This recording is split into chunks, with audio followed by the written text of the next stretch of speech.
Welcome back to the lecture my dear students. तो आज हम पढ़ने वाले हैं इलेक्ट्रोस्टैटिक पोटेंशियल एंड कैपेसिटेंस, जिसमें मैं पहला पार्ट कवर करूंगा सिर्फ इलेक्ट्रोस्टैटिक पोटेंशियल के बारे में। नेक्स्ट पार्ट मेरा होगा इलेक्ट्रोस्टैटिक कैपेसिटेंस के बारे में। इसके अंदर सारी डेरिवेशंस गिवन है। इसके अंदर ये भी बता रखा है कि भाई क्वेश्चन कैसे आएगा, किस तरीके का क्वेश्चन आएगा। तो आप लोग प्रैक्टिस कर सकते हैं, या तो प्रीवियस ईयर क्वेश्चन से प्रैक्टिस कर सकते हैं, या फिर अपनी एसएलओडा से प्रैक्टिस कर सकते हैं, एनसीईआरटी से प्रैक्टिस कर सकते हैं, प्रैक्टिस कहीं से भी कर सकते हैं। Is that clear? तो यहाँ पर मैंने बात करी है सिर्फ और सिर्फ इलेक्ट्रोस्टैटिक पोटेंशियल के बारे में। टैगिंग वगैरह मैंने सारी कर दी थी। और एक और चीज़ है, बिल्कुल आपको एंड में ये भी पता चल जाएगा कि भाई जो इंपॉर्टेंट क्वेश्चंस हैं इस चैप्टर के फ्रॉम द ये पीछे वाली बैक एक्सरसाइज, वो कौन कौन से क्वेश्चन हैं जो कि आपको कर लेने हैं। तो जो लोग मुझे यहाँ पर नहीं जानते, मैं आपको पहले ही बता दूँ, मेरा नाम है अनमोल कुमार। मैं जेई फिजिक्स का और नीट का एजुकेटर हूँ, लेकिन आप लोगों की मदद करने आया हूँ यहाँ पर सीबीएसई के अंदर। काफ़ी सारे मेरे बच्चे उन्होंने डिमांड करी कि सर सीबीएसई में भी मेरी हेल्प कर दो, तो मैंने कहा चलो ठीक है। साथ ही साथ आप लोग मुझे कांटेक्ट कर सकते हैं जहाँ पर भी चाहे। मैं आपको टेलीग्राम का एक लिंक नीचे की तरफ डाल दूंगा, तो टेलीग्राम पर आप मुझे आराम से कांटेक्ट कर सकते हैं। कमेंट सेक्शन में आप मुझसे कांटेक्ट कर सकते हैं। और इसी के साथ हम अपना लेक्चर शुरू करते हैं। लेक्चर की शुरुआत करने से पहले लाइक, शेयर एंड सब्सक्राइब जरूर कर दीजिएगा। चलिए हम इलेक्ट्रोस्टैटिक पोटेंशियल और कैपेसिटेंस की शुरुआत करते हैं हमारे सबसे पहले टॉपिक से, जो कि होता है इलेक्ट्रोस्टैटिक पोटेंशियल एनर्जी। देखो हमारे पास ध्यान रखना, वैसे तो इलेक्ट्रोस्टैटिक पोटेंशियल एनर्जी दो पार्ट्स में डिवाइडेड होती है। एक होता है सेल्फ एनर्जी, जो कि तुम्हारे कोर्स का हिस्सा नहीं है, और एक होता है इंटरैक्शन एनर्जी, जो कि अब मैं पढ़ाने वाला हूँ। ये चीज़ क्लियर है? ये हम यहाँ पर पढ़ेंगे। अब इंटरैक्शन एनर्जी हमारे को क्या कहता है, ध्यान रखना, इसमें दो टाइप के क्वेश्चन आएंगे। पहला क्वेश्चन होगा जिसमें वो तुमसे पूछेगा डेफिनेशन, और दूसरा क्वेश्चन इसी के अंदर साथ में क्लब होकर आएगा और उसमें वो पूछेगा तुमसे numerical. Is that clear? Derivation इसमें आने के चांसेस बहुत कम रहते हैं, फिर भी मैं तुम्हारे को करवा दूंगा। यहाँ पर डेफिनेशन क्या होती है, देखो ये चार्ज Q1 है, ये चार्ज हमारे पास क्या है Q2। तो ये दोनों इन्फिनिटी डिस्टेंस अवे है, दोनों के दोनों पॉजिटिव है, तो ऑब्वियसली मुझे पता है कि ये दोनों आपस में क्या करेंगे, एक दूसरे को रिपेल आउट करेंगे, रिपेल कर रहे होंगे। मैं क्या करूँगा, मैं एक फोर्स लगाऊंगा इन दोनों के ऊपर, और इसको Q2 को Q1 के पास लाने की कोशिश करूँगा।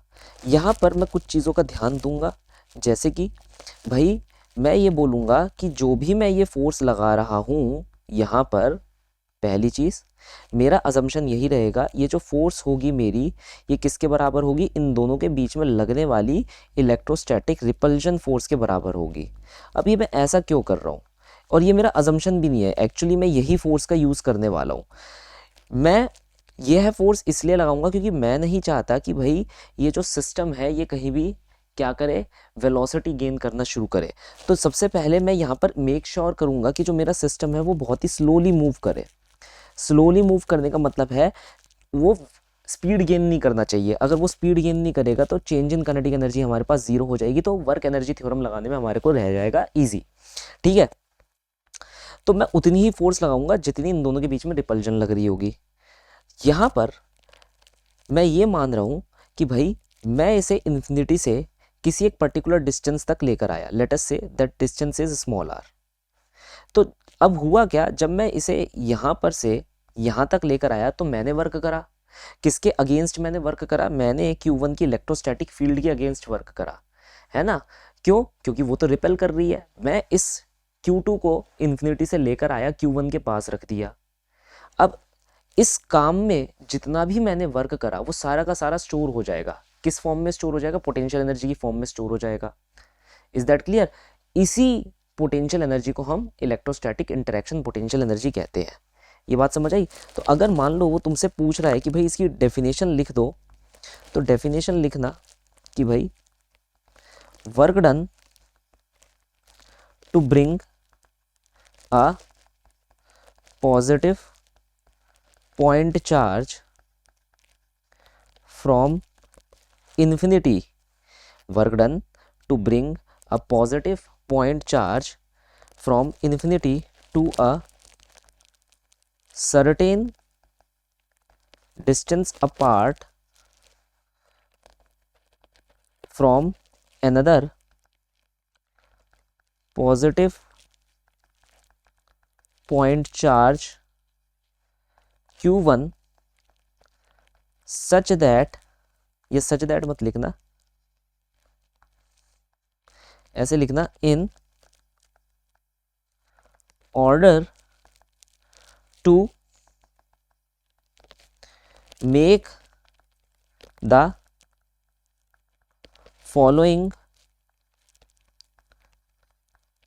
arrangement of charges at a distance r apart, ठीक है, gets stored into the form of potential energy, ये कह लो energy called as electrostatic interaction potential energy. Is that clear? या फिर तुम ये भी लिख सकते हो, ये तो लिख लो अपना, ये बड़ी सी डेफिनेशन लिख लो, या फिर तुम ये भी लिख सकते हो work done to make the following arrangement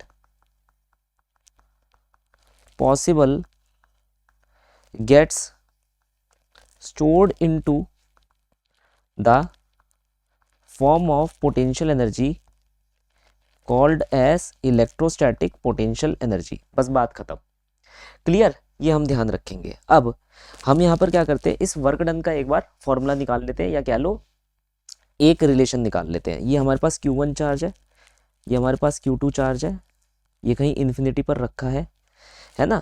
तो मैंने क्या करा, लेट से मैंने ये मान लिया ये कहीं इन्फिनिटी पर रखा था, तो एट ए वेरी इंस्टेंट, एक पर्टिकुलर इंस्टेंट पर Q1 और Q2 के बीच में जो डिस्टेंस है वो क्या है, x है। मैंने क्या करा, मैं इसको dx डिस्टेंस तक खींच कर ले आया। Is that clear? अब इस काम को करने में तुम्हें नहीं लगता ये x कम होगा? यस, ये कम होगा। ये dx क्या है, डिस्प्लेसमेंट। क्या है ये, डिस्प्लेसमेंट। मेरी फोर्स किस तरफ लग रही है, मेरी फोर्स इस ही तरफ लग रही है। भाई देखो, अगर मैं ये कहूँ इन दोनों के बीच में जो फोर्स होगी वो किस तरफ लगेगी, उसे मैं रेड कलर से दिखाता हूँ, वो इस तरफ लगेगी, क्योंकि रिपल्सिव है। कैसी है, रिपल्सिव। और मेरी जो एक्सटर्नल फोर्स होगी वो इन दोनों के इस रिपल्सिव फोर्स के अपोजिट लग रही होगी, क्योंकि ये तो चाहेगी भाई दूर भाग जाए, मैं ही तो चाहता हूँ ये दोनों पास में आ जाए। तो ये मेरी एक्सटर्नल फोर्स है, ये एक्सटर्नल फोर्स किसके बराबर है, रिपल्सिव फोर्स के बराबर। और हमारे इस पर्टिकुलर इंस्टेंट पर एक्स डिस्टेंस अवे आंसर कितना होगा, के Q1 Q2 अपॉन में x²। क्लियर? अब ध्यान से देखना, मैंने यहाँ वर्क डन निकालना है। वर्क डन कितना होता है, फोर्स डॉट डिस्प्लेसमेंट, ये क्या होता है, डॉट प्रोडक्ट कॉस थीटा, मतलब फोर्स और डिस्प्लेसमेंट के बीच का हमारा एंगल। दोनों के दोनों सेम डायरेक्शन में है, दोनों के दोनों क्या है, सेम डायरेक्शन में है, तो एंगल कितना हो गया, 0 डिग्री। तो यहाँ लिख सकते हो फोर्स डिस्प्लेसमेंट कॉस 0 डिग्री। तुम्हें नहीं लगता ये dx कम हो रहा है? अब ध्यान से देखो, पहले तुम कहाँ पर थे, इन्फिनिटी, फिर तुम कहाँ पर आ गए, x, फिर तुम कहाँ पर चले जाओगे, r डिस्टेंस अवे। तो हर बार डिस्प्लेसमेंट कम होती जा रही है। बात समझ रहे हो ना, डिस्प्लेसमेंट का मतलब तो जानते हो ना, final position minus initial position. तो अगर तुम यहाँ पर ध्यान से देखोगे, ये जो डिस्टेंस है बार बार कम हो रहा है। तुम यहाँ पर थे, फिर यहाँ आ गए, फिर यहाँ आ गए, तो जो तुम्हारी ये x की वैल्यू है ये बार बार क्या हो रही है, कम हो रही है। क्यों? क्योंकि तुमने यहाँ पर जो डिस्प्लेसमेंट ली है वो किसके रिस्पेक्ट में ली है भाई, आपके 0 0 के रिस्पेक्ट में, आपके Q1 के रिस्पेक्ट में, है ना। वहीं से तो आप r डिस्टेंस खींच रहे हो, वहीं से तो आप इन्फिनिटी अवे मान रहे हो, वहीं से तो आप x डिस्टेंस अवे मान रहे हो, मानते हो। चलो हम यहाँ पर क्या करेंगे, फॉर्मूला लिखेंगे k Q1 Q2 अपॉन में x²। अच्छा, dx को मैं कैसे लिखूंगा, माइनस dx, क्योंकि वो कम होता जाएगा, डिस्प्लेसमेंट मेरी कम होती जाएगी। cos 0 कितना होता है, 1 होता है। तो इन तीनों को मैंने यहाँ पर रिप्लेस कर दिया, ये मेरा वर्क डन आ गया। इसे इंटीग्रेट करूंगा k Q1 Q2, माइनस बाहर रख दूंगा dx अपॉन में x²। कहाँ से लेकर आया मैं, लिमिट लगाऊंगा, कहाँ से लेकर आया मैं, इन्फिनिटी से। कहाँ तक लेकर आया मैं, r डिस्टेंस अवे। क्लियर? अब इसे इंटीग्रेट करना है, Q1 Q2 x की पावर 2, 1 अपॉन x की पावर 2 का इंटीग्रेशन क्या होता है, ध्यान से देखना, 1/x की पावर n dx का इंटीग्रेशन होता है x की पावर -n+1 अपॉन में -n+1। क्लियर? तो यहाँ पर x की पावर 2 है तो पहले लिखूंगा x की पावर -2 dx। दिख रहा है स्क्रीन पर? यस। कहाँ से? इन्फिनिटी से r। तो यहाँ लिख सकते हो -k q1 q2 x की पावर -2+1 इन्फिनिटी से r। क्लियर? यहाँ लिखूंगा -k q1 q2 x की पावर -1 अपॉन में -1 से -1 कैंसिल इन्फिनिटी से r। x की पावर -1 का सिंपल मतलब होता है 1/x। तो k q1 q2 1/x infinity से लेकर r। ये चीज़ क्लियर? अब लिमिट लगा देंगे k q1 q2। पहले हम लगाएंगे पहली लिमिट, फर्स्ट लिमिट, तो 1/r। फिर हम लगाएंगे दूसरी सेकंड लिमिट 1/∞। ये 1/∞ हमेशा 0 होता है, तो वर्क डन हमारा किसके बराबर निकल कर आ रहा है? k q1 q2 r। This is the net work done. ठीक है, नेट एक्सटर्नल वर्क डन। फिर तुम्हें याद होगा कि भाई हमने वर्क पावर एनर्जी में क्या पढ़ा है? Net external work done equal to change in potential energy. और ये चेंज कैसा होता है? पॉजिटिव होता है फॉर द, अगर हमारे पास कंजर्वेटिव फोर्स का सिस्टम है। तो कंजर्वेटिव फोर्स का सिस्टम है तो पोटेंशियल एनर्जी का जो चेंज होता है वो वर्क डन के साथ पॉजिटिव रहता है, एक्सटर्नल वर्क डन। अगर यही वर्क डन मान लो खुद ये कंजर्वेटिव फोर्सेस करती तो मैं यहाँ नेगेटिव डेल्टा यू लगा देता। क्लियर? तो हमें सिर्फ इतना ध्यान रखना है, क्योंकि हमारा तो वर्क डन कौन सा है? एक्सटर्नल। वर्क डन किसने करा है? मैंने खुद करा है। तो पहला रिलेशन हम लिख देंगे। पहला रिलेशन लिखोगे तो डेल्टा यू की वैल्यू कितनी आ जाएगी तुम्हारी? k q1 q2 अपॉन में r। अब u, डेल्टा यू का मतलब क्या होता है? Final potential, initial potential minus हो जाती है k q1 q2 अपॉन में r। अच्छा, फाइनली आप इन्फिनिटी पर थे, है ना? इन्फिनिटी पर थे तो r की वैल्यू इन्फिनिटी थी। हम ये मानते हैं कि जब भी हम इन्फिनिटी पर होते हैं तो हम अपने पोटेंशियल को जीरो मानते हैं, इसे रेफरेंस वैल्यू कहते हैं। तो पोटेंशियल एनर्जी का फॉर्मूला आया k q1 q2 अपॉन में r। अब यह जो फॉर्मूला है, ये फॉर्मूला है हमारे दो पॉजिटिव पॉइंट चार्जेस के लिए। अगर नेगेटिव पॉइंट चार्जेस हो जाएंगे तो एक इनमें से माइनस हो जाएगा। जैसे मैं एक एग्जांपल यहाँ पर ले लेता हूँ कि दो चार्जेस है हमारे पास, 1 कूलाम और 2 कूलाम। ये 1 मीटर डिस्टेंस अपार्ट है। इन दोनों के बीच में पोटेंशियल एनर्जी का फॉर्मूला हो जाएगा k q1 q2 अपॉन में 1। Is that clear? तो ये हो गया इन दोनों के बीच में। अच्छा, यूनिट्स क्या होंगी हमारे पास? जूल इसकी यूनिट्स होंगी।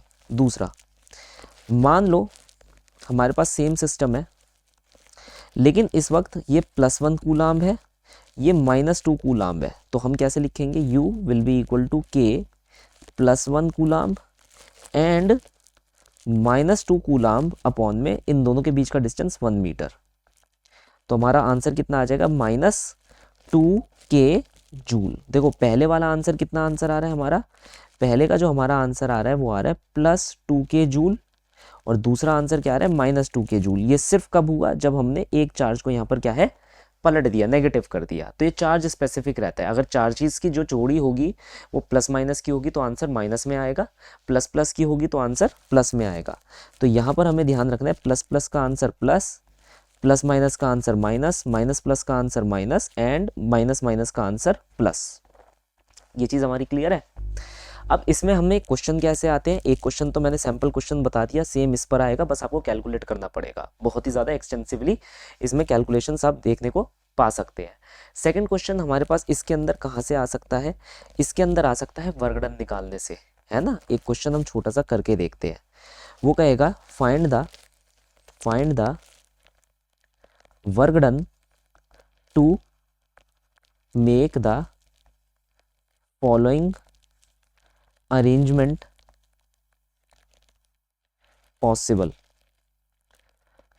भाई एक अरेंजमेंट हमारे को दे देगा, जैसे कि मैं यहाँ तुम्हारे को लिख कर दे देता हूँ। उसने क्या करा? यहाँ चार्ज लिया Q1, यहाँ चार्ज लिया Q2, यहाँ चार्ज लिया Q3 और यहाँ चार्ज लिया उसने Q4। ये सारे के सारे चार्जेस अलोंग द स्क्वायर रख दिए। ये क्या है? All charges are along the square. सारे के सारे चार्जेस उसने अलोंग द स्क्वायर रख दिए। अब उसने कहा कि भाई इस अरेंजमेंट को बनाने के लिए कितना वर्क लगा। तो अब ये व्यक्ति चार्जेस को कहाँ से लेकर आया होगा, इन्फिनिटी से। ऐसा तो है नहीं ना जेब के अंदर रखे उसने, नहीं, कहाँ से लेकर आया, किसी को कहीं जगह से, किसी को कहीं जगह से पकड़ पकड़ कर लेकर आ गया। तो उसने बोला कि बताओ इस अरेंजमेंट को बनाने में कितना वर्क डन लगेगा। हम जानते हैं कि वर्क डन अभी हमने किसके बराबर निकाला, पोटेंशियल एनर्जी के चेंज के बराबर निकाला, फाइनल माइनस इनिशियल निकाला। हमें पता है भाई इनिशियल पोटेंशियल एनर्जी हमारी कितनी होती है, 0 होती है, क्योंकि वो तो इन्फिनिटी पर है।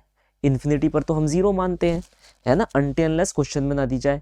तो सीबीएसई में तो ज़्यादातर क्वेश्चन में इन्फिनिटी पर 0 ही देते, तो हम 0 ही लेंगे, है ना, क्योंकि आर भी तो इन्फिनिटी पर इन्फाइनाइट हो जाती है और 1 अपॉन इन्फाइनाइट क्या हो जाता है, 0। तो हम यहाँ पर क्या लिखेंगे, जो वर्क डन हमें वो किसके बराबर होगा, फाइनल पोटेंशियल एनर्जी। अब ये फाइनल पोटेंशियल एनर्जी सबके बीच का इंटरेक्शन है। अभी हमने सिर्फ 2 के बीच का इंटरेक्शन देखा, 1 और 2 के बीच का, लेकिन अगर ऐसे अलग अलग चार्जेस आ जाते हैं तो सबसे पहले आपको क्या करना है, सबसे पहले आपने इन सबको दे देने हैं नंबर। जैसे कि मैं इनमें से कुछ को नंबर दे देता हूँ, ये 1 हो गया, ये 2 हो गया, ये 3 हो गया, ये 4। फिर आपको क्या करना है, जोड़ियाँ बनानी है, पेयर्स बनाने हैं। क्या बनाना है, पेयर्स। पेयर्स याद रखिएगा, no repetition, no repetition, repeat नहीं होना चाहिए, ठीक है, नो रिपीटेशन। तो हमारे पास 4 नंबर है, 1 2 3 4, यही है हमारे पास 4 चार्जेस। तो कौन कौन सी जोड़ी बनेगी, 1 की 2 के साथ, 1 की 3 के साथ, 1 की 4 के साथ। देन फिर हमारे पास कौन सी जोड़ी बनेगी, 2 की 3 के साथ, देन 2 की 4 के साथ। देन हमारे पास कौन सी जोड़ी बनेगी, 3 की 4 के साथ, है ना, और 4 की 1 के साथ तो हमने लिख ही चुके हैं, 1 की 4 के साथ। तो 1 4 या 4 1, ये एक ही बात है। तो आपको जोड़ियां बनानी है यहाँ पर, सारे कॉम्बिनेशन, इससे ज़्यादा बड़ा नहीं आएगा, ज़्यादा ज़्यादा आपको ट्राइंगल आ सकता है, 1 2 3, है ना। तो ये सबसे बड़ा कॉम्बिनेशन आपको दिया जा सकता है, तो स्क्वायर दिया जा सकता है आपको, और इससे बड़ा नहीं देंगे। तो 1 की 2 के साथ, 1 की 3 के साथ, 1 की 4 के साथ। पहले 1 की देख लो किस किस के साथ बनेगी, है ना, फिर 2 की देख लो किस किस के साथ बनेगी, फिर 3 की देख लो किस किस के साथ बनेगी। बस इतना ही है। जब ये सारी जोड़ियां लिख दी तो इनके बीच में पोटेंशियल एनर्जी लिख लो। भाई ये तुम्हारा Q1 था, ये तुम्हारा Q2 था, यही था ना, एक बार, हाँ बिल्कुल सही। और ये तुम्हारा Q3 था, ये तुम्हारा Q4 था। इसके बीच में A, इसके बीच में A, इसके बीच में A, इसके बीच में A। अब डायगनल्स भी लिख लेना, क्योंकि 1 और 3 की भी तो जोड़ी है। तो ये डायगनल कितनी हो जाएगी, √2a, क्योंकि पाइथागोरस थ्योरम हम लगाएंगे तो a² + a² कितना हो जाएगा, √2a। क्लियर। तो अब हमें यहाँ पर जोड़ियाँ बनानी है, जैसे पहली 1 2 के साथ, तो 1 2 के साथ कितनी हो जाएगी, k Q1 Q2, और इन दोनों के बीच का डिफरेंस कितना है, a। ऐसी फिर हमारी किसके साथ थी, 1 की 3 के साथ, k Q1 Q3, इन दोनों के बीच का डिफरेंस कितना है, √2a, डायगनल, ठीक है सर। फिर 1 की 4 के साथ k Q1 Q4 अपॉन में इन दोनों के बीच का डिफरेंस कितना है, a। ये 1 की जोड़ियां बन गई हमारे पास, 1 की तीनों कंप्लीट हो गई। देन दूसरे की देखनी है, अब दूसरे की तीसरे के साथ है तो k Q2 Q3 अपॉन में a। फिर k दूसरे की चौथे के साथ, तो दूसरे की चौथे के साथ कैसी है, ऐसे डायगोनल में Q2 Q4 अपॉन में √2a। अब ये भी खत्म हो गए, तो कौन सा बचा, सिर्फ तीसरा बचा। तीसरा सिर्फ चौथे के साथ इंटरेक्ट कर रहा है, तो हम यहाँ पर क्या लिखेंगे, k Q3 Q4, दिख रहा है, अच्छा मेरे छुप गया, चलो कोई बात नहीं, मैं नीचे लिख देता हूँ। तो ये हो जाएगा k Q3 Q4 अपॉन में इन दोनों के बीच का डिफरेंस a।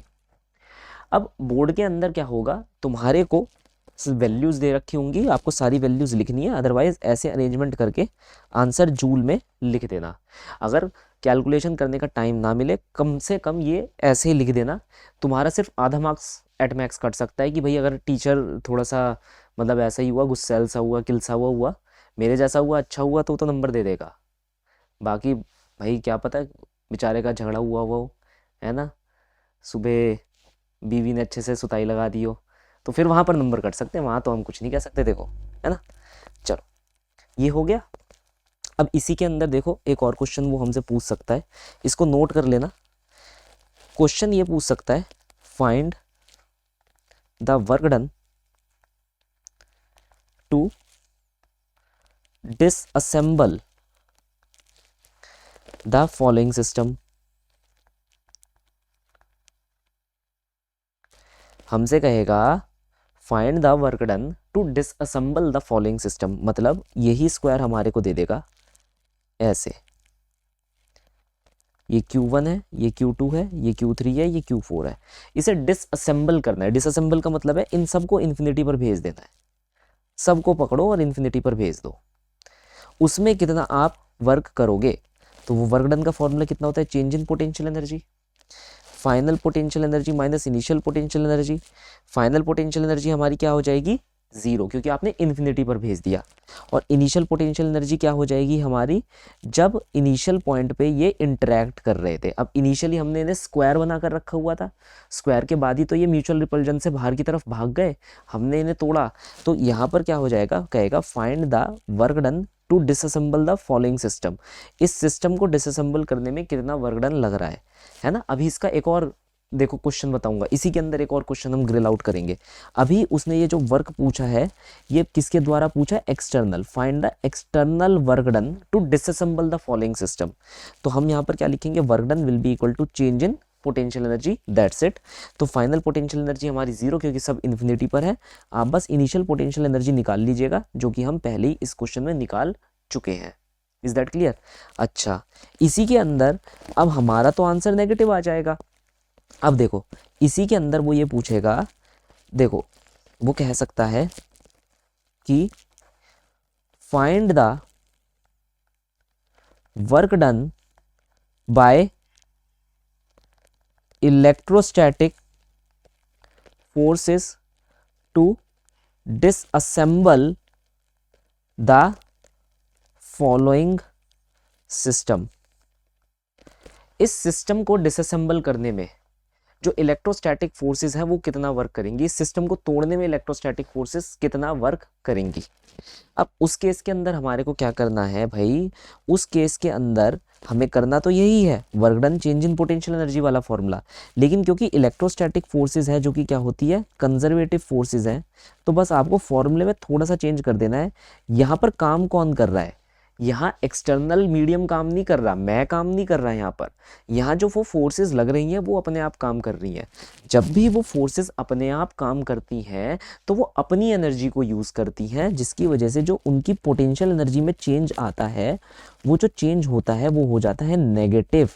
तो that will be negative of change in potential energy. तो जो भी आप चेंज इन पोटेंशियल एनर्जी निकालोगे इस केस के अंदर, उसका नेगेटिव आंसर ले लेना। यहाँ ध्यान से देखो, मैं फिर से एक बार रिपीट करता हूँ।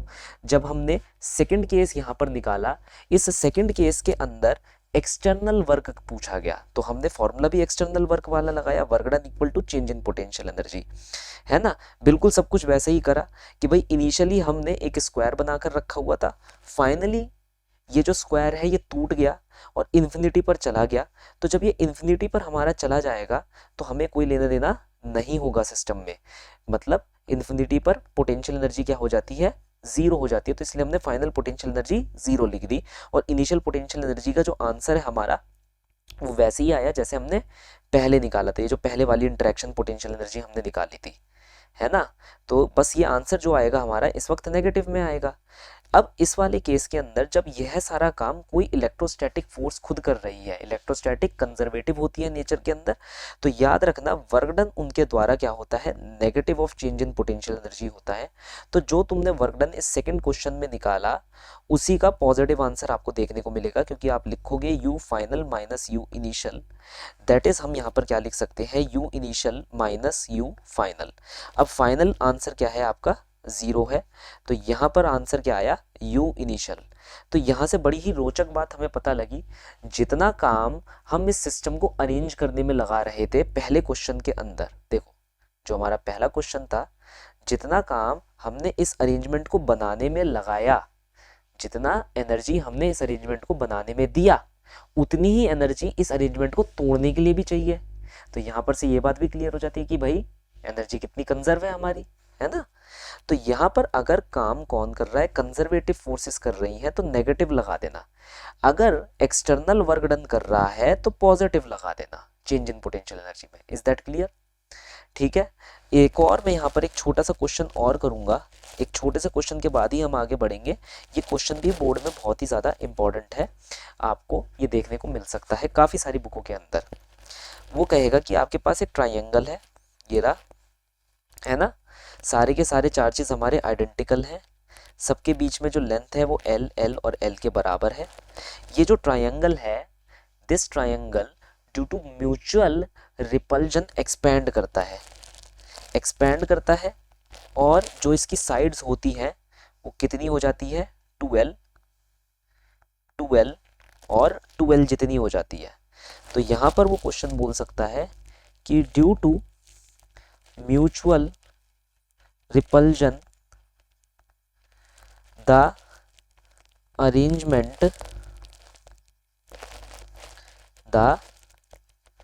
Arrangement of three charges Q1, Q2 and Q3 all identical in nature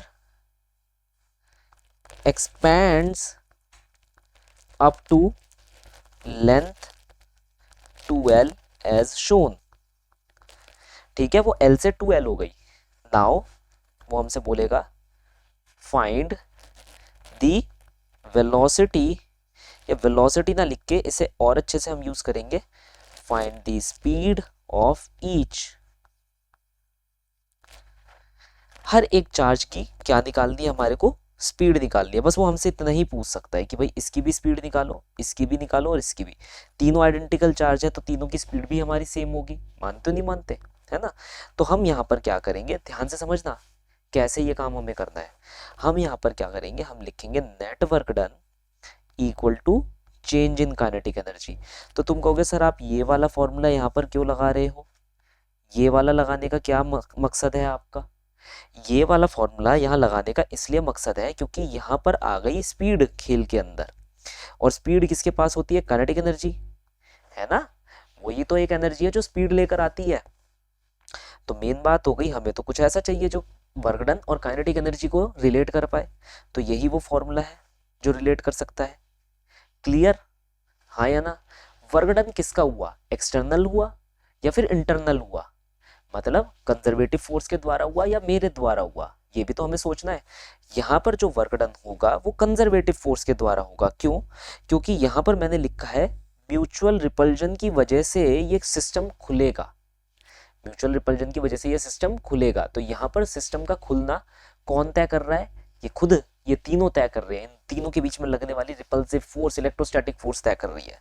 तो जो नेट वर्क डन होगा वो क्या हो जाएगा, negative change in potential energy equal to change in kinetic energy. ठीक है, पहले तो हम काइनेटिक एनर्जी की यहाँ पर बात कर लेते हैं। तो ये जो काइनेटिक एनर्जी है, चेंज इन काइनेटिक एनर्जी, उसे हम यहाँ पर क्या लिख सकते हैं कि भाई फाइनल काइनेटिक एनर्जी क्या होगी, हाफ mv² मल्टीप्लाई बाय 3। तो तुम कहोगे सर हाफ mv² मल्टीप्लाई 3 क्यों लिखा आपने। देखो हमारे पास तीन चार्जेस हैं, तीनों का मास m है, तीनों आइडेंटिकल हैं, सबके पास स्पीड v आ जाएगी। तो तीनों के तीनों जो होंगे हाफ mv² एनर्जी लेकर बैठेंगे।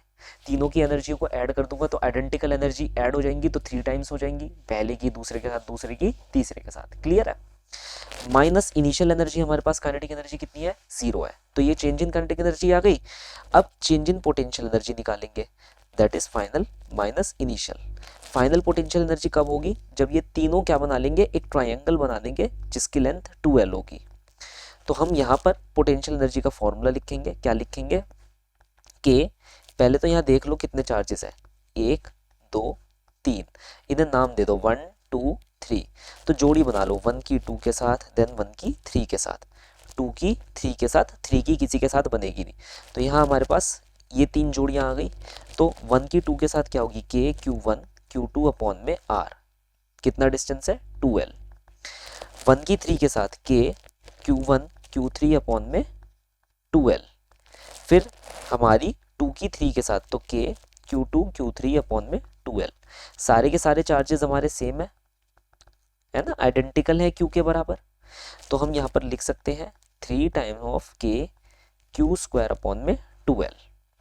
ये सिंपल सा आंसर हमारे को देखने को मिलेगा। ये चीज क्लियर है? थोड़ा सा इसे हम छोटा कर देते हैं ताकि आपको ये थोड़ा सा बड़ा दिख पाए। अब ये थोड़ा सा बड़ा दिख रहा होगा आपको, अब तो क्लियर है ना? अब ये फाइनल एनर्जी हो गई। अब इनिशियल एनर्जी क्या थी भाई? इनिशियल एनर्जी तब थी जब हमारे पास ये सारे के सारे चार्जेस एल डिस्टेंस अवे थे, L L L, Q Q Q.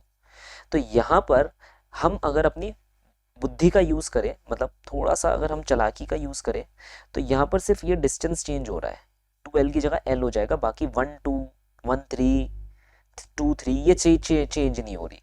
तो u इनिशियल में लिख सकता हूँ k q1 q2 l, k q1 q3 l, k q2 q3 l, यही हो जाएगा। ठीक है, तो अब तो सब आइडेंटिकल है, तो 3k(q² अपॉन में l।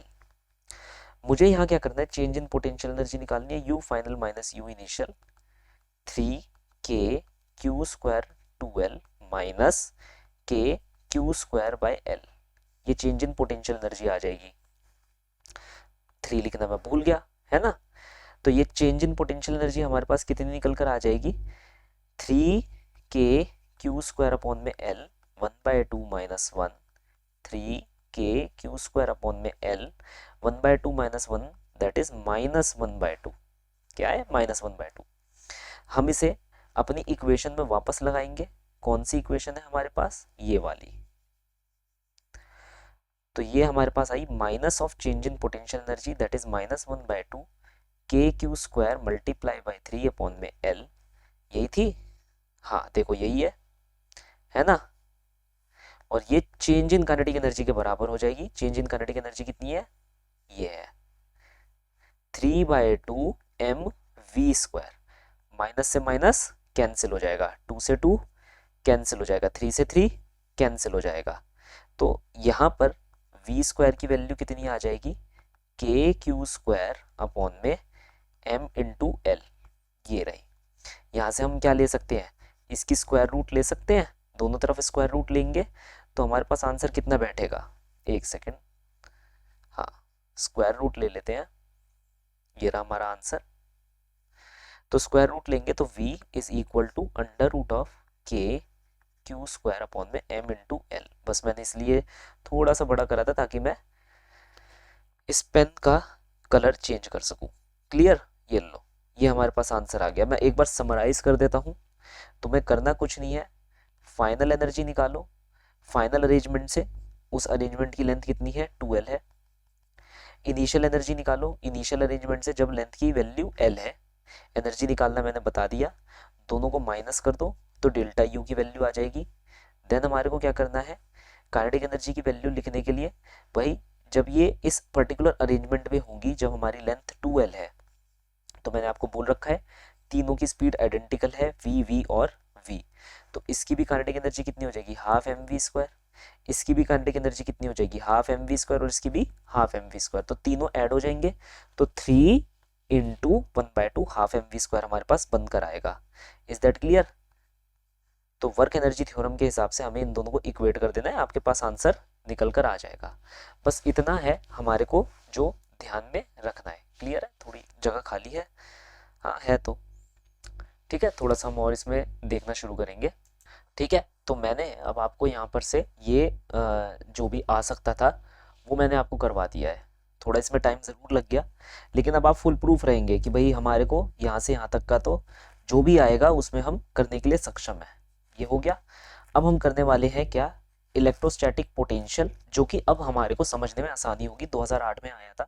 इसके अंदर फिर से बेसिक डेफिनेशन पूछी जाती है और एक हमसे पूछा जाता है क्या कि how potential energy versus potential, मतलब पोटेंशियल एनर्जी में और पोटेंशियल में क्या रिलेशन है, क्या इनमें डिफरेंस हमारे को देखने को मिलते हैं, ये बस हमसे पूछा जाता है। देखो, इलेक्ट्रोस्टैटिक पोटेंशियल का मतलब होता है ये हमारे पास चार्ज Q1 रहेगा, लेकिन ये जो चार्ज Q2 होगा अब ये एक यूनिट पॉजिटिव चार्ज बन जाएगा। क्या बन जाएगा?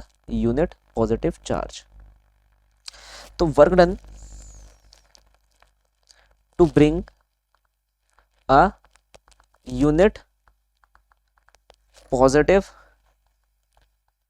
Charge from infinity to a distance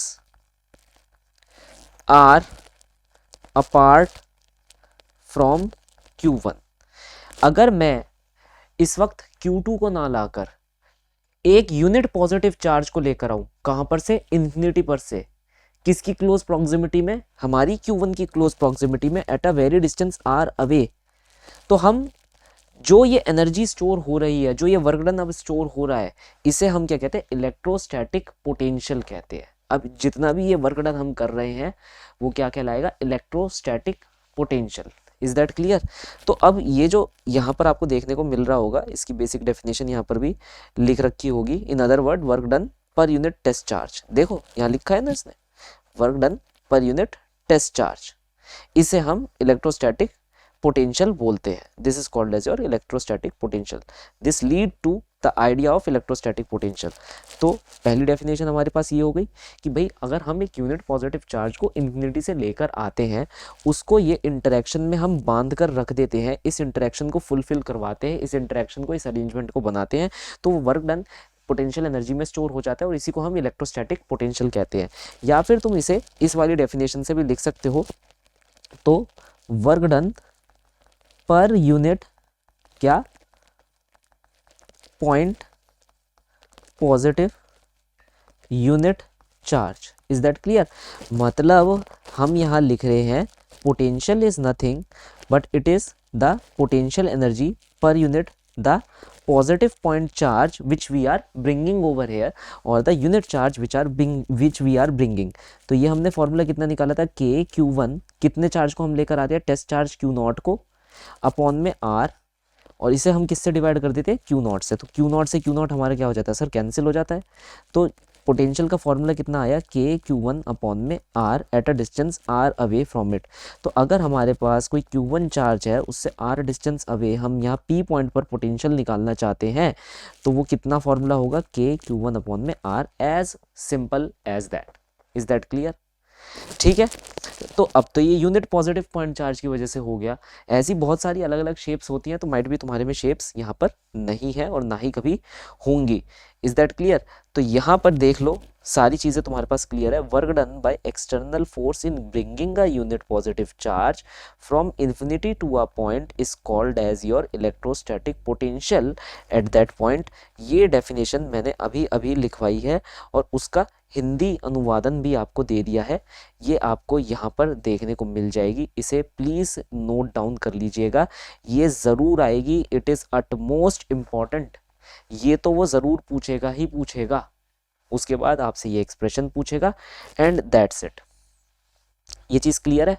अच्छा, एक और सवाल मैं तुम्हारे को करवा देता हूँ, कभी आ जाए तो भूल मत जाना।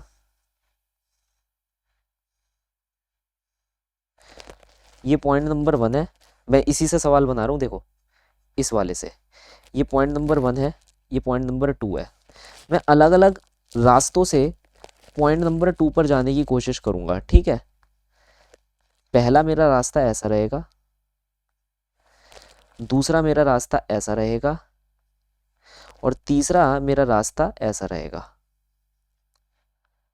तो ये A, ये B और ये C, A B C, वो कहेगा work done A, work done B और वर्क डन C, क्या work done A work done B से बड़ा है और work done B work done C से बड़ा है, या फिर वर्क डन C सबसे बड़ा है, या फिर work done A work done B के बराबर है और वर्क डन C सबसे छोटा है, या फिर नन ऑफ अबव, है ना? वो तीनों का वर्क डन हमसे पूछ सकता है ना भाई? ऐसा सवाल भी आ सकता है, वो कहेगा कि भाई इस केस में किसका वर्क डन ज़्यादा है, 1 मार्क्स का क्वेश्चन आ सकता है। तो हमें यहाँ पर क्या बोलना है, क्योंकि ये इलेक्ट्रिक फील्ड है और ये कंजर्वेटिव होती है नेचर के अंदर, तो हमने अभी अभी जो पोटेंशियल एनर्जी को देखा, जो वर्क डन हमने देखा, वो क्या होगा, चेंज इन पोटेंशियल एनर्जी, हाँ या ना? अभी अभी हमने ये फॉर्मूला देखा है, work done is change in potential energy अगर हमारा एक्सटर्नल वर्क डन है। और ये पाथ इंडिपेंडेंट आ रहा था, कैसा आ रहा था, path independent, path independent work done आ रहा था हमारा। पाथ से तो कोई मतलब ही नहीं निकल रहा था, पोजीशनों से मतलब था, भाई इस पोजीशन पर है, उस पोजीशन पर है, किस पोजीशन पर है ना? तो हमने देखा कि पाथ इंडिपेंडेंट वर्क डन होता है। तो यहाँ पर अगर आप 1 से 2 पर जा रहे हो तो वर्क डन सबका क्या होगा, बराबर होगा। This will be the solution. तो none of the above solution होगा हमारा, ठीक है। Work done will be same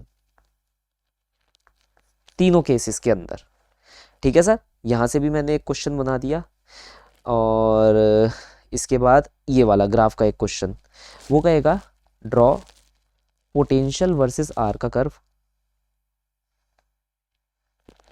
potential और आर, हम जानते हैं पोटेंशियल और आर में इन्वर्स रिलेशन होता है, तो ये जो हमारा रिलेशन है ये कुछ ऐसा देखने को हमें मिलेगा। क्लियर, इससे ज़्यादा इसके अंदर कुछ नहीं है। देखो यहाँ पर एक क्वेश्चन दे रखा है, ये क्वेश्चन बिल्कुल आ सकता है, ये समझने की कोशिश मत करना कि भैया ये नहीं आएगा, ऐसा बिल्कुल नहीं है। तुम्हें लग रहा होगा ये आसान है, अगर तुम्हें लग रहा है ये आसान है तो अच्छी बात है, तुम्हारी लेवल अच्छी है, लेकिन फिर भी ये गलत फहमी मत आना कि ऐसा क्वेश्चन नहीं आएगा। ध्यान से देखो तुम्हारे पास कैलकुलेशन कितनी बड़ी दे रखी है। तो यहाँ पर हमसे क्या कह रहा है, पहला क्वेश्चन कह रहा है calculate the potential at a point P due to the charge of 4 10⁻⁷ located 9 centimetre away. तो ये हमारे पास चार्ज है और 9 सेंटीमीटर अवे, यहाँ हमें पोटेंशियल निकालनी है। तो हम क्या लिखेंगे, के क्यू अपॉन में आर। तो के की वैल्यू 9 × 10⁹, क्यू की वैल्यू 4 × 10⁻⁷, अपॉन में आर की वैल्यू कितनी है 9 सेंटीमीटर, 9 × 10⁻²। बस इसे आप कैलकुलेट कर लेना, आपकी पोटेंशियल आ जाएगी। दूसरा फॉर्मूला हमसे क्या पूछ रहा है, hence obtain the work done in bringing the charge 2 × 10⁻⁹ from infinity to the point P। अब एक चार्ज है हमारे पास 2 × 10⁻⁹, इसे इस पॉइंट तक लाने का कितना वर्क डन लगेगा। ध्यान से समझना, वर्क डन का फॉर्मूला हमारे पास in the terms of potential कितना होता है। अभी अभी हमने क्या लिखा, V = U अपॉन में Q, और ये U क्या होता है, वर्क डन होता है। तो वर्क डन का फॉर्मूला हो जाएगा W लिख रहा हूँ, V × Q, ठीक है सर। बस ये फॉर्मूला याद रखना। V हमने अभी अभी निकाल लिया है हमारे पहले आंसर से, मैं इस रिजल्ट का इस्तेमाल करूंगा। यहाँ पर कितना आंसर आ रहा था, 4 × 10⁴ दिख रहा है ना, हाँ। और Q कौन सा चार्ज हम लेकर आ रहे हैं, 2 × 10⁻⁹। तो ये हमारे पास सॉल्यूशन निकल कर आ जाएगा, इन दोनों को मल्टीप्लाई कर देना, आपके पास आंसर आ जाएगा। ये जो सेकंड है ये हमारा इम्पॉर्टेंट पार्ट हो जाता है, या कह लो इम्पॉर्टेंट पॉइंट हो जाता है, जो आपको ध्यान में यहाँ पर रखना है। Is this clear to all, ठीक है। तो यहाँ तक तो भाई अगर तुमने नोट डाउन कर लिया है तो अच्छी बात है, नहीं करा तो काइंड ऑफ लाइक मैं तुमसे कहूँगा NCERT को मैप करते चलो मेरे साथ ही, यहीं पर आप नोशंस करते चलो, एंड देन हम आगे बढ़ते जाएंगे, ठीक है सर। अब जो हम स्टार्ट करने वाले हैं वो है ये वाली derivation, potential due to electric dipole, और इसके आने के जो चांसेस हैं वो बहुत ज़्यादा रहते हैं। और यहाँ पर हम बात कर रहे हैं एट एनी जनरल पॉइंट की। तो हम डेरिवेशन यहाँ से बिल्कुल ये वाली ही कॉपी पेस्ट मारेंगे, मैं इसी डेरिवेशन को करवाऊंगा क्योंकि NCERT में यही डेरिवेशन गिवन है, ठीक है। इसकी ओरिएंटेशन हम यहाँ देख लेते हैं। ओरिएंटेशन हमारे को कैसे दे रखी है भाई, ये हमारा पॉजिटिव चार्ज है और यहाँ से स्ट्रेट लाइन से जुड़ा है एक नेगेटिव चार्ज, क्योंकि एक्चुअली ये क्या है, हमारे पास एक डाइपोल दे रखी है। ये हमारे पास सेंटर C है। मैं थोड़ा सा इस पूरे सिस्टम को खिसका कर आगे रख देता हूँ। Is that clear. हमने एक पॉइंट ले रखा है जो कि कहीं यहाँ पर है, इसको हमने P पॉइंट बोला। क्लियर। यह जो P पॉइंट है, क्योंकि हमारे पास डाइपोल दे रखी है, हमें हमेशा सेंटर ऑफ द डाइपोल से इस पॉइंट को देखना है, ये मैंने आपको पहले भी बताया था। Is that clear. अब हमने इस लेंथ को नाम कितना दे दिया, R दे दिया, ठीक है सर। अब देखते हैं NCERT में क्या क्या चीज़ें गिवन है। इसने यहाँ पर A माना है, ये भी A माना है, ये -Q, ये +Q। तो NCERT के अकॉर्डिंग ये A है, इसकी मेजरमेंट A है हमारे पास, ठीक है सर। इस एंगल को NCERT ने थीटा ले रखा है। तो यहाँ पर से मैं दो लाइनें डालूंगा, एक लाइन ये, और अभी बताऊंगा मैं ये क्यों डाल रहा हूँ, और एक लाइन ये।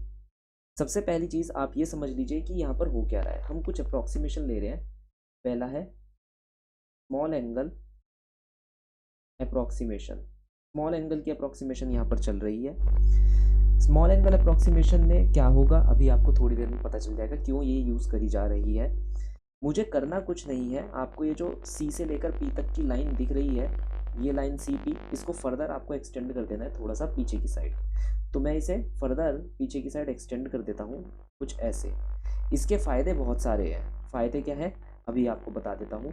देखिए, हमारा स्मॉल एंगल अप्रोक्सीमेशन है, तो मैं क्यू से लेकर माइनस क्यू से लेकर यहाँ पर एक परपेंडिकुलर ड्रॉप करूँगा, साथ ही साथ प्लस क्यू से लेकर इसके ऊपर भी एक परपेंडिकुलर ड्रॉप करूँगा।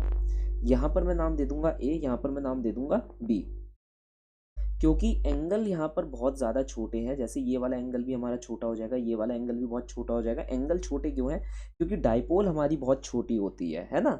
तो हम ये बोल सकते हैं इफेक्टिवली ए से लेकर पी तक की जो दूरी है वो सेम हो जाएगी किसके द्वारा? मान लो ये पॉइंट एस है, तो ए से लेकर पी तक की दूरी एस से लेकर पी तक की दूरी के बराबर हो जाएगी। और साथ ही साथ पी से लेकर पी तक की दूरी मेरी पी से लेकर इस पॉइंट को हम नाम दे देते हैं आर, पी से लेकर आर तक की दूरी के बराबर हो जाएगी। आप ध्यान से देख लीजिएगा, ये वाली लाइन और ये वाली लाइन सेम हो जाएगी, आपको वैसे भी दिख रही होगी क्योंकि एंगल हमारा बहुत छोटा है ना। अब हम यहाँ पर क्या करेंगे भाई? करना हमें कुछ नहीं है, हम सबसे पहले जानते हैं कि हमारी जो P से लेकर C तक की मेजरमेंट है ये वाली, ये R के बराबर है। ये हम पहले से ही जानते हैं, हमने खुद डिसाइड कर रखा है। तो हम यहाँ पर कुछ मेजरमेंट्स को लिखेंगे, जैसे यहाँ पर मैं लिखूंगा C से लेकर S तक की ये मेजरमेंट। आपको यहाँ पर ये ट्रायंगल दिख रहा है, ये जो ट्रायंगल है इसका बेस क्या है? बेस है CS, और बेस हमेशा कॉस कॉम्पोनेंट होता है। तो हाइपोटेन्यूज हमारे पास क्या है इस ट्रायंगल के अंदर? A। हाइपोटेन्यूज सबसे लंबी लेंथ होती है, तो हम यहाँ पर क्या लिखेंगे? जो C से लेकर S तक की दूरी है वो कितनी है? SA cos theta. सिमिलरली अगर मैं बात कर रहा हूँ R से लेकर C तक की दूरी, तो ये भी कितनी है? A cos theta. आप सोच रहे होंगे कैसे? तो देखो, ये वाला एंगल और ये वाला एंगल वर्टिकली अपोजिट एंगल बन जाता है, तो हमारे पास यहाँ एक और ट्रायंगल आ जाता है। एक और ट्रायंगल के अंदर ये जो हाईलाइट कर रहा हूँ मैं, ये हमारे पास क्या हो जाएगी? बेस लाइन हो जाएगी, और ये वाली लाइन हमारे पास क्या हो जाएगी? हाइपोटेन्यूस हो जाएगी। तो अगर यहाँ पर मैं ए से लेकर पी तक की दूरी निकालूं अब, जो कि एस से लेकर पी तक की दूरी के बराबर है, तो एस पी हमारे पास क्या होगा? ध्यान से देखना, इतनी लाइन एस पी है, जो ये रेड कलर की लाइन में मार्क कर रहा हूँ, ये हमारे पास एस पी है। तो अगर मुझे एस पी निकालना है तो यहाँ से यहाँ तक की ये जो लेंथ होगी, बड़ी वाली लेंथ होगी, पी से लेकर सी, पी से लेकर सी के में से मैं ये माइनस कर दूंगा, ठीक है? पी से लेकर सी में से मैं एस से लेकर सी को माइनस कर दूंगा। तो अगर मुझे एस पी निकालना है तो मैं ये बोल सकता हूँ कि पी सी में से अगर मैं सी और एस को माइनस कर दूँ, अब पी सी लाइन हमारे पास कितनी है? आर, और सी एस लाइन हमने कितनी निकाली है? ए कॉस थीटा। तो ये हमारे पास ए पी की वैल्यू आ जाएगी r minus a cos theta. अब हमें निकालना है पी से लेकर बी तक का आंसर। तो पी से लेकर बी तक का आंसर क्या हो जाएगा? पी से लेकर सी प्लस सी से लेकर आर, दैट इज हमारे पास r plus a cos theta, ये आ जाएगा। अब हमें लिखना है पोटेंशियल एट पॉइंट पी। तो पोटेंशियल एट पॉइंट पी दोनों की वजह से होगा, पॉजिटिव चार्ज और नेगेटिव चार्ज की वजह से। क्लियर है? ठीक है, तो हम इसे ऐसे लिखेंगे कि इट विल बी के पॉजिटिव चार्ज क्यू अपॉन में डिस्टेंस क्या है हमारे पास? ए पी, ठीक है, प्लस के नेगेटिव चार्ज क्यू अपॉन में डिस्टेंस क्या है? D p. तो के क्यू अपॉन में r minus cos theta multiply a plus k minus q upon में r plus a cos theta. K q मैंने यहाँ पर क्या ले लिया? कॉमन ले लिया, तो r plus a cos theta minus r minus a cos theta, simple as that. ठीक है, यहाँ हमने ले लिया एलसीएम, ये हो जाएगा नीचे r square minus a square cos square theta. जिसे एलसीएम लेना नहीं आता मैं बता देता हूँ, 1 ए माइनस 1 बी, इसे हमने ऐसे सॉल्व करा। बी को आपको क्या करना है? बी को आपको इससे मल्टीप्लाई कर देना है, ए को आपको इससे मल्टीप्लाई कर देना है, फिर इन दोनों को आपस में मल्टीप्लाई कर देना है। तो ये क्या हो जाएगा? बी माइनस ए अपॉन में ए बी। याद रखना यहाँ बीच में माइनस इसलिए आ रहा है क्योंकि ये वाला चार्ज हमारा नेगेटिव था, ये देख रहे हो, ये नेगेटिव था तो इसलिए यहाँ नेगेटिव आ रहा है। तो हम डायरेक्टली यहाँ पर लिख सकते हैं के क्यू इंटू, देखो, r plus a cos theta, फिर ये माइनस अंदर मल्टीप्लाई हो जाएगा, तो हमारे पास ये बचेगा अपॉन में r square minus a square cos square theta अब बस मुझे यहाँ पर कुछ कैंसिल कर देना है, ये इससे कैंसिल, तो 2k⁴ cos theta r square minus a square cos square theta. तो यहाँ पर जो एक्सप्रेशन बचा 2k³ से मैं थोड़ा सा ऐसे लिख देता हूँ, है ना, ये हमारे पास कॉस थीटा आ गया, whole two d upon r square minus a square cos square theta आ गया।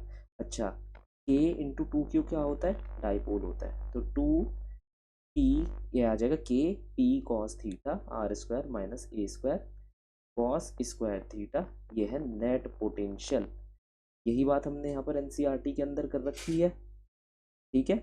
ये देखो, ये हमारे पास आ गया k p cos theta r square minus a square. अब देखो ये आर स्क्वायर लिखा है, क्यों लिखा है मैं आपको बता देता हूँ। ये इसलिए लिखा है क्योंकि हमारी डाइपोल बहुत छोटी है, फॉर वेरी स्मॉल डाइपोल ए बहुत छोटा हो जाता है तो ए स्क्वायर स्मॉलेस्ट हो जाएगा, तो हम इसको नेग्लेक्ट कर सकते हैं। तो ये पोटेंशियल आ जाएगी के पी कॉस थीटा अपॉन में आर स्क्वायर, ये पोटेंशियल आ गई, ये वी है मेरा, वी है ना।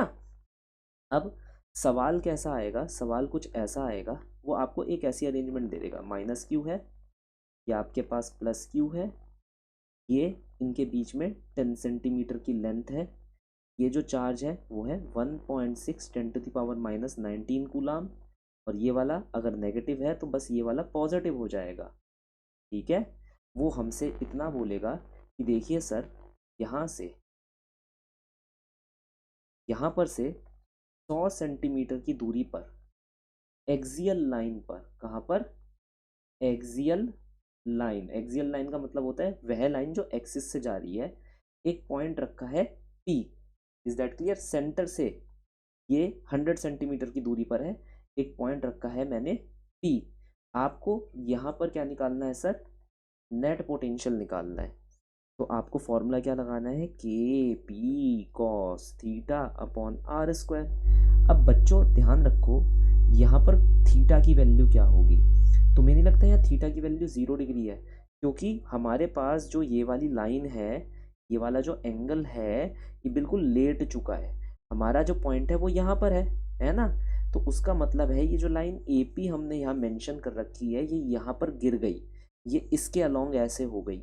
तो अगर ये इसके अलोंग हो जाएगी तो हम जानते हैं ये एंगल 0 हो जाएगा, है ना भाई। ये जो लाइन है ये ऐसे चल रही है ना, ऐसे चलेगी, ये इस डायरेक्शन में चलेगी, तो अलोंग दी एक्सियल लाइन ये लाइन कितनी हो जाती है, ये लाइन हो जाती है 0 डिग्री। तो बस याद रखना, एक्सियल लाइन के लिए थीटा को 0 कर देना, तो के की वैल्यू क्या होती है, 9 × 10⁻⁹। डाइपोल का फॉर्मूला क्या होता है, P = charge 1.6 10⁻⁻19 multiply distance in between them, ठीक है। तो ये डाइपोल निकल कर आ जाएगी, आपको यहाँ पर पुट कर देनी है, मैं इसे एज इट इज यहाँ पर आप लोगों के लिए छोड़ देता हूँ। Multiply cos theta, cos theta को आपको क्या करना है, 0 डिग्री लिख देना है, अपॉन में हमारे पास क्या आ जाएगा, आर स्क्वायर, क्लियर। तो आर कितना दे रखा है, 100 centimetre which is equal to 1 metre, ठीक है सर। ये आप कैलकुलेट कर लेना, इतने वोल्ट का पोटेंशियल आपको दिख जाएगा। अच्छा एक चीज बता दूं, यहाँ पर ये लिख देना, ये बिग डाइपोल्स के लिए है, ठीक है। मतलब ये मतलब ऐसी डाइपोल जिसे तुम नेग्लिजिबल नहीं कर सकते, जिसके अंदर ए नेग्लिजिबल नहीं हो सकता, या ये कुछ ऐसे केसेस के लिए होती है जहाँ a and r are comparable. मैं आपको एक केस बताता हूँ कंपेरेबिलिटी का, जैसे हमने यहाँ पर करा, यहाँ पर ये 10 है, यहाँ पर ये 100 है ना। यहाँ पर ये कंपेरेबल तो है लेकिन हमने छोड़ दिया भाई समझाने के पर्पस के लिए। लेकिन अगर मान लो ये मैं आपको दे देता यही केस, 100 सेंटीमीटर और 10 सेंटीमीटर में हद से हद कोई अंतर नहीं होता, है ना। तो अगर क्वेश्चन में आपसे मैं पूछता कि considering it to be a big dipole, तो आप ये आंसर निकालते, लेकिन अगर मैंने डिफॉल्ट कोई चीज़ आपसे नहीं बोल रखी तो ध्यान रखिएगा, आपको यहाँ पर कंपेयर करके देखना होगा। जैसे मेरा आर 100 सेंटीमीटर था और जो मेरा 2a था वो कितना था, 10 सेंटीमीटर के बराबर था, तो ये आपस में बच्चों क्या हो जाते हैं, कंपेरेबल हो जाते हैं। तो आपको r square minus a square cos square theta का आंसर लगाना है। लेकिन अगर मैं मान लो आर को ले लेता 1 किलोमीटर और 2a को ले लेता मैं 1 सेंटीमीटर, तो ये इनकम्पेरेबल हो जाता है, मतलब बहुत ही छोटे हो जाते हैं। ठीक है, अभी के लिए तो बस मैंने शॉर्ट डाइपोल का फॉर्मूला आपको यहाँ लिखना सिखा दिया, लेकिन अगर आपको इसका एक्चुअल आंसर निकालना था तो आपको लॉन्ग डाइपोल वाले फॉर्मूले से ही आंसर निकालना चाहिए था फॉर मोर एक्यूरेसी। ये नहीं होगा कि आंसर गलत आ जाएगा, बिल्कुल नहीं, बस एक्यूरेसी हमारे पास जो होगी वो थोड़ी सी सुधर जाएगी। तो कॉस थीटा 0 डिग्री है तो ये तो 1 हो जाएगा, तो हम यहाँ लगाएंगे के पी अपॉन में r square minus a square. एक बार ये फॉर्मूला लगा कर देखना, और एक बार तो तुम ये वाला लगा ही चुके हो शॉर्ट डाइपोल का, दोनों से देखना कि भाई कौन सा ज़्यादा एक्यूरेट है। Is that clear? अगर कभी मान लो पेपर में तुम भूल भी गए तो ऐसा नहीं होगा कि एग्जामिनर मार्क्स काट लेगा, उसे पता ही है कि बच्चा शायद हल्का फुल्का थोड़ा सा भूल गया होगा, मगर उसे फॉर्मूला याद है, चाहे शॉर्ट का ही याद है, वो फुल मार्क्स ही देगा आपको, ये बोर्ड की रहती है। ऐसा नहीं है कि वो आपके मार्क्स पूरे ही काट लेगा, भले ही आपके 90 मार्क्स आ रहे हो, भले ही आपके कम मार्क्स आ रहे हो, मार्क्स तो वो आपको पूरे ही देगा, क्योंकि यहाँ पर कोई सेट सिद्धांत नहीं है कि भाई आप किसको शॉर्ट मान सकते हो, आप किसको लॉन्ग डाइपोल या बड़ी डाइपोल मान सकते हो, ये हमें ध्यान में रखना है। ठीक है सर, तो हमने आपकी ये वाली डेरिवेशन भी करवा दी, जहाँ से आप एक्सपेक्ट कर सकते हैं potential due to system of charges. ये तो हमें पता ही है कि भाई मान लो यहाँ इन सब निम्न चार्जेस की वजह से हमें पोटेंशियल निकालनी है, तो आप सबकी द्वारा जो पोटेंशियल आएगी उन्हें ऐड कर देना, KQ1 अपॉन में R1, KQ2 अपॉन में R2 प्लस KQ3 अपॉन में R3, ये ऐड होती जाएंगी। ठीक है, तो इसमें तो कोई टेंशन होने वाली बात नहीं है हमारे लिए। ये एक क्वेश्चन दे रखा है, यहाँ आप देख पा रहे हो, हमसे क्वेश्चन में क्या कहा जा रहा है, question is saying that you are having two charges 3 × 10⁻8 coulomb and -2 10⁻8 coulomb located at 15 centimeter distance apart. At what point on the line joining the two charges is the electric potential 0? ये एक important question हो जाता है। यहाँ पर कह रहा है आपके पास दो चार्जेस हैं, ठीक है, इन दोनों को ज्वाइन करने वाली लाइन के बीच में कौन सा ऐसा पॉइंट है जहाँ नेट पोटेंशियल आपकी कितनी हो जाती है, 0 हो जाती है। तो आपको करना कुछ नहीं है, आप ये कहिएगा, मैं यहाँ से थोड़ा सा इसे इरेज कर देता हूँ, आपको कहना ये है कि let the distance be x. अब ये एक्स आप कहीं से भी ले सकते हैं, चाहे तो ए से ले लीजिए चाहे तो ओ से ले लीजिए। अगर ए से लिया तो यहाँ एक्स हो जाएगा, दैट इज़ ये कितना हो जाएगा 0.15 माइनस एक्स। क्लियर? क्योंकि पूरा 0.15 का डिस्टेंस है, और सेंटीमीटर को हटा के मीटर में डालने की आदत डाल लो। तो बस यहाँ नेट पोटेंशियल निकाल लेना दोनों चार्जेस की वजह से। तो ओ की वजह से हमारे पास आंसर कितना आएगा, के इंटू 3 × 10⁻8 अपॉन में 0.15 माइनस एक्स प्लस के इंटू ए की वजह से कितना आएगा -2 10⁻8 अपॉन में एक्स। और इस टोटल पोटेंशियल को ऐड करके आपको किसके बराबर कर देना है, 0 के बराबर कर देना है। यहाँ पर से x की वैल्यू आपको फाइंड कर लेनी है। मज़ेदार बात ये होगी कि जो k आप लेकर चल रहे हो वो एलिमिनेट हो जाएगा, वो 0 में कंज्यूम हो जाएगा, 10⁻8 0 में कंज्यूम हो जाएगी। तो यहाँ पर से हम x की वैल्यू ऐसे फाइंड कर सकते हैं, 0.15 minus x equal to 2 upon में x। क्रॉस मल्टीप्लाई आप कर लीजिएगा तो आपका आंसर निकल जाएगा कि यहाँ से x की वैल्यू क्या होगी, आपको यहाँ पर मिल जाएंगे पूरे 2 मार्क्स। तो याद रखना क्वेश्चन कैसा आएगा, एक डेरिवेशन आ जाएगी, एक ये वाला क्वेश्चन हो जाएगा, एंड दैट्स इट। यही है आपके पूरे 5 मार्क्स का क्या लो डेरिवेशन प्लस क्वेश्चन की एक जोड़ी। Is that clear? यहाँ पर अगर हम ध्यान से देखें, ये बस पूछ रहा है, ऐसे क्वेश्चन वैसे पूछे नहीं जाते हैं, तुम्हारे में इतने हार्ड क्वेश्चन नहीं आएंगे। ये नीट पर्सपेक्टिव के लिए एक अच्छा क्वेश्चन है ना, इसके बारे में भी हम डिस्कस करेंगे। तो हम सबसे पहले डिस्कस कर लेते हैं इक्वी पोटेंशियल। देखो हमें सिर्फ इंपॉर्टेंट चीज़ें डिस्कस करनी है। इक्वी पोटेंशियल सरफेस, जैसा कि मैंने लिख रखा है कि 2016 के अंदर इसका क्वेश्चन आ चुका है, और सारे के सारे डायग्राम जितने भी एनसीईआरटी में बने हुए हैं ये सारे के सारे हमसे पूछे जा चुके हैं। तो अगर तुमने एनसीईआरटी से एक भी डायग्राम मिस करा, समझ लो तुम्हारे 2 से लेकर 3 मार्क्स ऐसे ही मिस हो जाएंगे। इक्वी पोटेंशियल सरफेस की मैं यहाँ पर बेसिक डेफिनेशन तुम्हारे को बता देता हूँ। क्या होता है, हमने वर्ड दिया इक्वी, फिर वर्ड दिया पोटेंशियल, फिर वर्ड दिया सरफेस, है ना। इक्वी मतलब इक्वल, पोटेंशियल अभी हम डिस्कस कर चुके हैं, surface, surface having equal potential across every point on it is called as equipotential surface. तो जैसे याद रखना, ये जो इक्वी पोटेंशियल सरफेस होते हैं ये हमेशा हमारी इलेक्ट्रिक फील्ड के परपेंडिकुलर पाए जाते हैं। तो अगर मान लो तुम्हारे पास, मैं कुछ डायग्राम से आपको ये बता देता हूँ ताकि आपको आसानी रहेगी।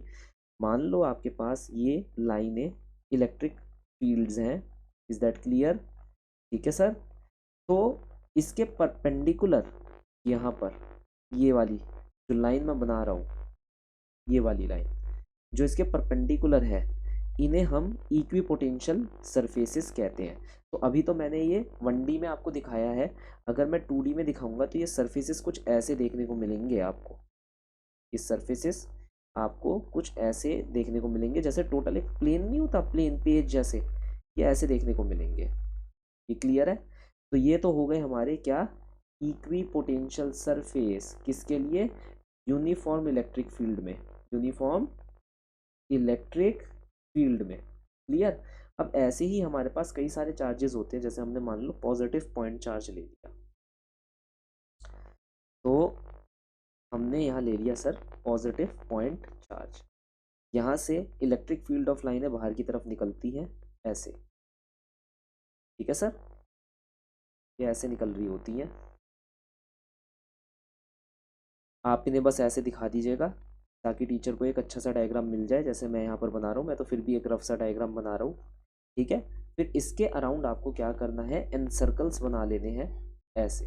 ये एनसर्कलिंग आपके क्या होंगे, ये कंसेंट्रिक सर्कल्स ही आपके पास इक्वी पोटेंशियल सरफेस होंगे। भले ही ये हमारे को सर्कल दिखाई दे रहे हैं, लेकिन 3 डायमेंशन में ये क्या हो जाते हैं, 3D हॉलो स्फीयर। क्या हो जाते हैं? 3D hollow sphere.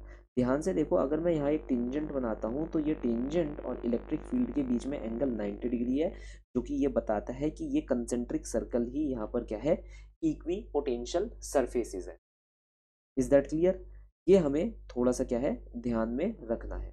और भी बहुत सारी पिक्चर्स हैं जो हम यहाँ डिस्कस कर सकते हैं। पॉजिटिव और नेगेटिव चार्ज के लिए है यहाँ पर पिक्चर्स जो आपको पता होनी चाहिए। ये वाले इम्पॉर्टेंट है, ये प्लीज़ आप नोट कर लीजिए, कभी भी पूछा जा सकता है और मात्र 1 मार्क्स में बिल्कुल ये आपसे आ जाएगा। ये वाला एक इम्पॉर्टेंट है, ये वाला एक इम्पॉर्टेंट है। इसमें आपसे नेगेटिव चार्ज के लिए पूछ लेगा, तो नेगेटिव चार्ज में आपको करना कुछ नहीं है। नेगेटिव चार्ज के लिए बस ऐसे बनाइए, इलेक्ट्रिक लाइन ऑफ फोर्सेस अंदर की तरफ कर दीजिएगा। इसके भी equipotential surfaces concentric circles ही होंगे। ये चीज़ क्लियर है? चलिए अब हम आगे बढ़ते हैं। Relation between field and potential. देखिए यहाँ पर कोई टैगिंग नहीं है, इसका मतलब इससे ज़्यादा कोई क्वेश्चन आया नहीं है। फिर भी मैं आपको फटाफट से बता देता हूँ कि इनके बीच में जो रिलेशन होता है वो रिलेशन क्या होता है। ठीक है, देखो यहाँ एक छोटा सा रिलेशन है फील्ड और पोटेंशियल के बीच में। हम लिखते हैं E is equal to minus dv upon में dr। As simple as that, ये रिलेशन आपको याद रखना है। E is equal to minus dv upon में dr। मैं इसका एक एग्जाम्पल बता देता हूँ जहाँ पर से क्वेश्चन आता है। ये तो रिलेशन हो गया है ना। अब क्वेश्चन कहाँ से आता है? क्वेश्चन ये बोलता है कि भाई मान लो तुम्हारे पास ये क्या है, तुम्हारी इलेक्ट्रिक फील्ड है। इस इलेक्ट्रिक फील्ड के अंदर 2 पॉइंट है, ये पॉइंट ए है, ये पॉइंट बी है ना। क्वेश्चन ये बोलेगा VA और VB, VA माइनस VB क्या होगा, VA माइनस VB क्या होगा, क्या वो पॉजिटिव होगा, क्या वो नेगेटिव होगा। और सोचो अगर वो तुम्हें यहाँ पर सारी चीज़ें दे दे, मतलब इलेक्ट्रिक फील्ड की वैल्यू दे दे अल्फा, ए से लेकर बी तक की वैल्यू दे दे डी, और फिर पूछे VA माइनस VB क्या होगा, तो आपको करना कुछ नहीं है, आपको लिखना है E is equal to minus DV by DR, then minus DV is equal to E dot DR integration. अब ध्यान रखना, तुम A से B जा रहे हो, कहाँ जा रहे हो, A से B जा रहे हो, तो हमने यहाँ पर ये जो डॉट है ये क्या होगा, डॉट प्रोडक्ट होगा। क्लियर? तो minus DV equal to E DR cosine of angle 0 degree, क्योंकि तुम उसी डायरेक्शन में जा रहे हो जिस डायरेक्शन में तुम्हारी डिस्प्लेसमेंट है। डिस्प्लेसमेंट A से B जाने की है, तो A पर पोजीशन 0 हो जाएगी और B पर पोजीशन D हो जाएगी। Is that clear? ऐसे ही तुम A से B जा रहे हो, तो यहाँ पर तुम VA से VB लिख देना। अब ये क्या हो जाएगा, minus of VB minus of VA is equal to E integration DR। E हमारे पास कांस्टेंट है, कितनी वैल्यू मैंने E की आपको दे रखी है, अल्फा दे रखी है वो आप लिख देना यहाँ पर। तो ये हमारे पास आंसर आ जाएगा minus V B plus V A is equal to alpha D R की वैल्यू 0 से डी तक की इंटीग्रेशन कितनी हो जाएगी, अल्फा डी हो जाएगी। तो यहाँ मुझे पता चला V A minus V B is equal to alpha D. ये चीज़ क्लियर है हमारे पास। ये मेरे पास आंसर निकल कर आ रहा है कि भाई V A minus V B alpha D के बराबर हो गया। इस आंसर का मतलब क्या है, इस आंसर का मतलब है in the direction of in the direction of electric field my potential decreases. ठीक है सर। तो ये लाइन भी बहुत ही ज़्यादा इंपॉर्टेंट हो जाती है। वो 1 मार्क्स में आपसे पूछ सकता है कि in the direction of potential जो आपकी basically in the direction of electric field जो आपकी पोटेंशियल है वो डिक्रीज हो रही है या नहीं हो रही। ठीक है, तो मैं फिर से एक बार इस चीज़ को रिपीट कर देता हूँ। ये हमारे पास रिलेशन होता है E equal to minus D V by D R. अगर वो A से B के लिए V A minus V B पूछ रहा है, आप ये रिलेशन लगा दीजिएगा। ठीक है, E equal to minus D V by D R. Then आप जानते हैं कि भाई ये आपका डॉट प्रोडक्ट होता है, तो माइनस डी वी बस क्रॉस मल्टीप्लाई कर देना, minus D V equal to E dot D R कर देना। देन आप ए से बी जा रहे हो तो वी ए से वी बी चले जाना और 0 से डी चले जाना, है ना। ठीक है, इंटीग्रेट कर देना इक्विवेलेंट लिमिट्स के अंदर। जैसे ही आप इक्विवेलेंट लिमिट्स के अंदर इंटीग्रेट कर दोगे V A minus V B की वैल्यू आ जाएगी। ये पॉजिटिव आ रही है, इसका मतलब है इलेक्ट्रिक फील्ड के डायरेक्शन में हमारी पोटेंशियल क्या है, डिक्रीज हो रही है। यहाँ से कोई क्वेश्चन नहीं आएगा 1 मार्क्स के क्वेश्चन के अलावा। ठीक है, आगे हम डिस्कस कर लेते हैं। ये सब तो हो गया, इन सबको करने की कोई ज़रूरत नहीं। यस, ये पहले ही मैंने करवा दिया है। पोटेंशियल एनर्जी, इलेक्ट्रिक फील्ड, ये सब हो चुका है। अब इसको करने की, इसमें दिमाग फोड़ी करने की कोई ज़रूरत नहीं है। ये करते हैं potential energy of the dipole in an external field. यहाँ पर भी टैगिंग नहीं है, अभी तक नहीं आया। मतलब कहने का मतलब है इसके चांसेस है आने के। क्या है इसके चांसेस है आने के। तो हमारे को देख लो क्या क्वेश्चन दे रखा है। क्वेश्चन ये दे रखा है इलेक्ट्रिक फील्ड है और एक डाइपोल उसके अंदर हमने सेट करके रखी है। हमें यहाँ पर क्या निकालना है, हमें यहाँ पर निकालनी है potential energy due to the orientation. चलिए निकालते हैं। देखो सिंपल सी बात है, ये इलेक्ट्रिक फील्ड है आपके पास, ये इलेक्ट्रिक फील्ड है, ये डाइपोल है, ये पॉजिटिव है, ये नेगेटिव है, और ये एंगल थीटा है, ये डाइपोल का डायरेक्शन है। उसने ये बोला अगर मान लो मैं इस डाइपोल को ओरिएंट कर रहा हूँ from angle theta 1 to angle theta 2, तो कितनी पोटेंशियल एनर्जी होगी। Simple as that. तो पहला केस हम लेकर चल रहे हैं कि भाई हम थीटा 1 से थीटा 2 तक ओरिएंट कर रहे हैं। तो वर्क डन कितना होता है, वर्क डन होता है टाउ इंटू डी थीटा। ये चीज़ क्लियर। टाउ कितना होगा, P E sine theta into D theta. हम एंगल 1 से एंगल 2 तक इसे ओरिएंट कर रहे हैं। एंगल 1 से किसी एक पर्टिकुलर एंगल 2 तक हम इसे क्या कर रहे हैं, ओरिएंट मतलब लेकर जा रहे हैं। ये चीज़ क्लियर है। मैं इसे बना देता हूँ यहाँ पर कुछ ऐसे ऐसे। ठीक है सर। अब मुझे करना कुछ नहीं है, मैं इसे लिखूंगा P E sine theta D theta. Integration कितना हो जाता है, माइनस कॉस थीटा, और थीटा 1 से थीटा 2। ये वर्क डन है। कैसा वर्क डन है, ये एक्सटर्नल वर्क है। मैं इसे मोड़ रहा हूँ, ये डाइपोल है, मैं इसे ऐसे करके मोड़ रहा हूँ। यहाँ तक क्लियर। तो ये एक्सटर्नल वर्क निकल कर आएगा minus P E cos theta 2 minus cos theta 1। यहाँ तक आप इस डेरिवेशन को ओवर कर सकते हो, मगर मैं चाहूँगा कि थोड़ा और लिखना। इसे तुम लिख देना डेल्टा यू, ये कह लो नेट पोटेंशियल एनर्जी, है ना, चेंज इन पोटेंशियल एनर्जी। अब इस फॉर्मूले को तुम डायरेक्टली ऐसे भी लिख सकते हो, माइनस पी डॉट ई, क्योंकि कॉस थीटा आ रहा है तो ये कौन सा हो जाएगा, डॉट प्रोडक्ट हो जाएगा। तो अगर सिर्फ पोटेंशियल एनर्जी दिखानी हुई तो ऐसे मैडम को दिखा देना कि भाई हमने आंसर निकाला माइनस पी डॉट ई। इसके अंदर कुछ स्टेबिलिटी की एक्सपेक्ट होती है, वो मैं आपको बता देता हूँ। स्टेबिलिटी का मतलब है अगर आपका एंगल 0 डिग्री पर है तो आपका स्टेबल सिस्टम है। ठीक है, अगर एंगल 180 डिग्री पर है तो आपका अनस्टेबल सिस्टम। क्योंकि ध्यान से देखना, ये इलेक्ट्रिक फील्ड है, अगर 0 डिग्री के एंगल का मतलब है ये पॉजिटिव साइड हो जाएगा, ये नेगेटिव, और ये आपकी डाइपोल होगी। तो हमारी इलेक्ट्रिक फील्ड नेगेटिव के अंदर गई और पॉजिटिव से बाहर निकल गई। लेकिन 180 डिग्री के केस में ये पॉजिटिव हो जाता है और ये नेगेटिव हो जाता है। इसका मतलब इलेक्ट्रिक फील्ड पॉजिटिव के अंदर जा रही है और नेगेटिव से बाहर निकल रही है, which is not the good case, इसलिए हम इसे अनस्टेबल सिस्टम कहते हैं। तो हमने यहाँ पर ये सारी डेरिवेशन एक बार यहाँ पर डिस्कस कर ली है। ठीक है, आप इस वाले क्वेश्चन को घर में ट्राई आउट कर सकते हैं। बिल्कुल ये क्वेश्चन 1 मार्क्स में आ सकता है, जहाँ पर वो सिर्फ आपसे पोटेंशियल एनर्जी पूछेगा in order to turn an HCl molecule at an angle of 60 degree. तो वो आपसे ऐसे कह सकता है कि भाई ये बताओ कि एक मॉलिक्यूल है, ठीक है, एक HCl का मॉलिक्यूल है, तो ये हो गया H, ये हो गया Cl। वो 0 डिग्री के एंगल पर था। कहाँ पर था वो? पहले इनिशियली 0 डिग्री के एंगल पर था, फिर आप उसे फाइनली कहाँ पर लेकर आ गए? 60 डिग्री के एंगल पर आपने उसे ओरिएंट कर दिया। Finally I have oriented the HCl molecule from 0 degree, हाँ, तो फ्रॉम 0 डिग्री टू 60 डिग्री। तो finally I have oriented the HCl molecule from 0 degree to 60 degree. Find the net work done.